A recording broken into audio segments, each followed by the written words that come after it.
rünnakul Osman Sissei. Ja nüüd vaatame, väga palju läheb neid punaseid särke ettepoole.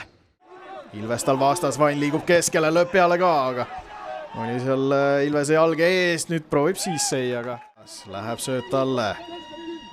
Seda võitluspaari oleme täna päris palju näinud. Vain ja Ilves, oi, siin oli lähedal esimene värav, kui see Beglarashvili vasak jalg tekitas midagi maagilist, aga pall tabas. Laaneots pakub ka abi.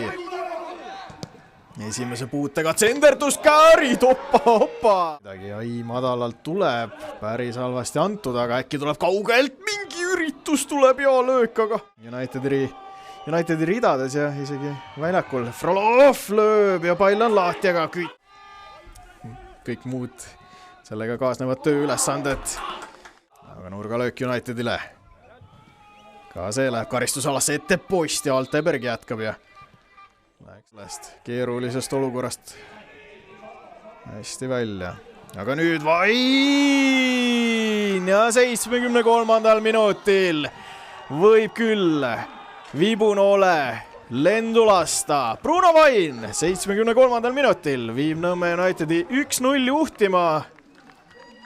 Ja mis kinni ei jää, saab kinni löödud. Ehk United otsis nooli. Ootab ära. Nüüd on Kütt positsioonilt väljas. Siis ei löö. Nüüd siis kapteni paela kandes. Ründetuua all. Aga Frolovil võimalus ja eluvõimalus. United külastab Tallinna Kalevi duublit.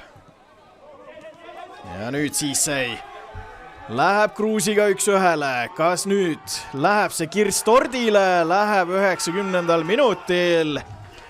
Osman Sissei toob Unitedile 3 punkti ja tundub, et kas natukene näitemängu ka. Ikka. See käib asja juurde. Tahtis Unitedi pinki haneks tõmmata. Aga tegelikult oli see kõik selle. Tsenderdus karistusalasse, Lehter. Aga ei. Oli suluseis ja vilistati mäng ka nüüd lõppenuks. Nõmme United tuli Elvasse 3 punkti järele. Selle nakka said. Nõmme Unitedi ääremängija Bruno Vain. 2-0 võit tuli päris keeruliselt, aga tuli. Mis selle võidu täna teile tõi? Ma arvan, et algusest peale fokusseeritud olek ja teadsime, mida me tahame ja kuidas palli platsil toimida ja kasutasime oma tugevusi ja võtsime võidu ära. No sa lõid Unitedi 1-0 juhtima teist mängu järjest. Lõid värava. Päris hea soos oled praegu. Kuidas sa ise tunned ennast väljakul? Selles suhtes, et ma tunnen ennast väga kindlalt, tean oma rolli Nõmmes, tean oma mängijate tugevusi ja kui sul on tiimis Sakad ja teised väga head pallivõlurid, siis polegi muud teha, kui lihtsalt tee see jooks liini taha ja saad oma palli kätte. No teil tänavu, nagu sa mainisid, pallivõlureid on Andrei Frolov, Sakari Beglarashvili. On nad teile kuidagi oma mingite õpetussõnadega toeks ka olnud ikkagi väga kogenud ja kõike näinud mehed ikkagi? Ei, kindlasti selles suhtes, et palli platsil ja palli platsilt väljas, et kogu aeg annavad mingit lisainfot ja väga kasuks noormängijatele just. No teil on nüüd 7 mängu mängitud, kas uue peatreeneri mõtted, ideed on ka teile juba kohale jõudnud või veel on midagi, mida annaks lihvida? Ei, kindlasti annab juurde lihvida ja areneda, aga ma arvan, et mängult lähme aina tugevamaks ja saame paremini instruktsioonidest aru. Ikkagi eesmärk on jälle Premium liigasse jõuda? Kindlasti. Kuidas sa praegu tunned, kuidas see esiliiga tase on, et ega teil ühtegi sükest kerget mängu ei tundu olevat, et suurimad võidud on 2 väravalised seni olnud? Ei, selles suhtes, et jah, ühtegi kerget mängu siin ei ole ja võtamegi mängult ja liigume edasi. Okei, aitäh sulle, Bruno, edu! Ja Veiko Kütt ka Elva poolelt meie juures. Veiko täna 0-2 kaotus tugeva Nõmme Unitedi vastu. Millest teil puudu jäi täna?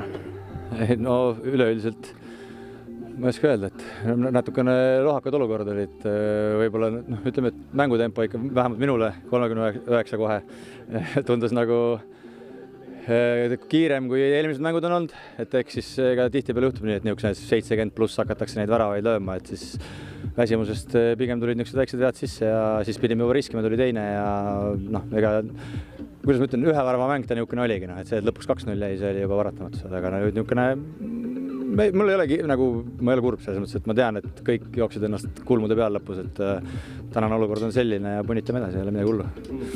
No praegu te olete 2 mängu järjest kaotanud, kuigi olete siin üle mitmete aastate tegemas oma parimat hooaja algust, et kas see on mingisugune ohumärk, et olete 2 mängu järjest nüüd kaotanud või see on asi, millele ei tasu väga keskenduda?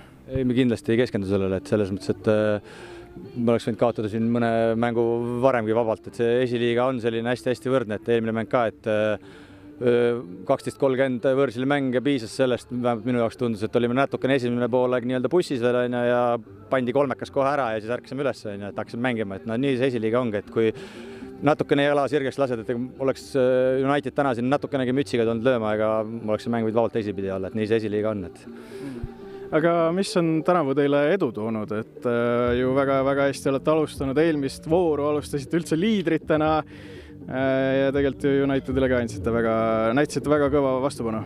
No, ma ütlen, et eelmine aasta võib-olla uue treeneri siis mõtted võtsid natukene aega, nüüd on natukene koosseisus ka muutunud, et ikkagi jälle suts professionaalselt oleme teinud kõike seda asja ja sellest juba piisab siin esiliiga tasemel, et natukene juurde paned, juba oled natukene kõvem, aga jätkuvalt ma ütlen, et me ei ole nii kõvad, et me kellegist üle sõidaksime, et absoluutselt Tammekaga, kes on tabelis 0 punkti, kosmoselt neil 0 punkti on, selles mõttes, et mängivad väga okeilt mängu. Nii ta on siin. No siis mainisid oma esimeses vastuses vanuse ära, kaua sa veel jaksad seda jalgpalli mängida, sa oled Elva kultuskangelane, aga ikkagi rassid 90 minutit Elva eest väljakul. No ma ei oska selle küsimusele vastata, kaua ma veel teen, et selles mõttes, et nagu ma olen varem öelnud, et jalgpalli mängin nii kaua, kui keha kannatab, selles mõttes, et tänasel hetkel on vaja siia satsi ja ma ei näe ka, et ma nüüd nagu nii väga hullusti ansamblist välja kukuksin, selles mõttes, et kannatab küll siin nende mustade poistega joosta ja võidelda, selles mõttes, et mul on kindlasti omad eelised, et sisimas loodan 40 ära näha ikkagi esiliigas. Teil täna olid näiteks vastas sellised mehed nagu Zakaria Beglarashvili, Andrei Frolov, et tundub, et kellelgi nagu jalga väristama ei pannud need mehed. Ei, et selles mõttes, et eelmine sügis, kui Levadia käis meil külas, et ega samamoodi, et ega me oleme ikkagi selline robustne sats, et me naudime igat võitlust, igat mängu, et mida rohkem võitlust, seda rohkem see meile meeldib ja nii kaua, kuni sära meil silmis on ja kõik teevad trenni ja möllame, siis see on puhas pidupäev täna. Aitäh sulle, Veiko!